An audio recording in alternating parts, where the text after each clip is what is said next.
So can you introduce yourself to our friends? Come in. How are you? I'm fine. How are you? What's your name? My name's John. What's your name? My name is Emmett. Good boy. Nice to meet you. Apraxia is part of his neurodevelopmental complexity. And so apraxia is a disorder of motor planning. We usually think about childhood apraxia of speech for Emmett, which is a disorder related to motor planning for the purposes of speech. And so expressive language has always been a struggle for him. Once he developed past that point where, children were starting to make sounds and words and communicate, and he was coming to terms that he couldn't. It was just a frustration that he wasn't doing what other kids were doing. It's really important to enable them to have a way to talk to others, whether it's their parents or their friends in school or teachers, to communicate things that they need, things that they want, and also to start to engage socially. And so AAC can be helpful in order to support that.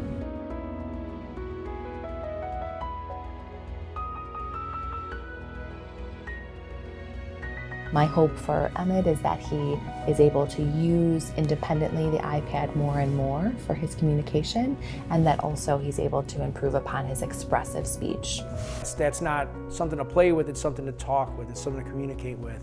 That was obviously a learning curve, but the big thing was no matter what, how he communicated with it, we just always engaged. So, if in the middle of the day he just says, good morning, we just respond. Oh, hey, thank you for saying good morning. Let them know that it's legitimate communication. Who is this? Amelia. What grade are you in now? I am in kindergarten. I tell him he can use that talker for anything, like the Pledge of Allegiance. He's able to say the pledge. He's able to participate in our prayers. Story time. He used it to marry. I tell him all the time, you renewed your grandma and papa's wedding vows.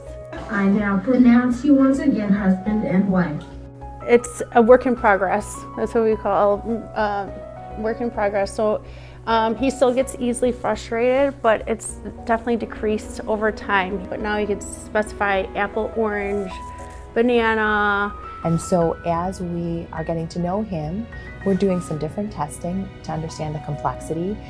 And the AAC device was part of that, because regardless of the reasons for his language delay, that can be a helpful next step. And I'm so glad that they found it helpful.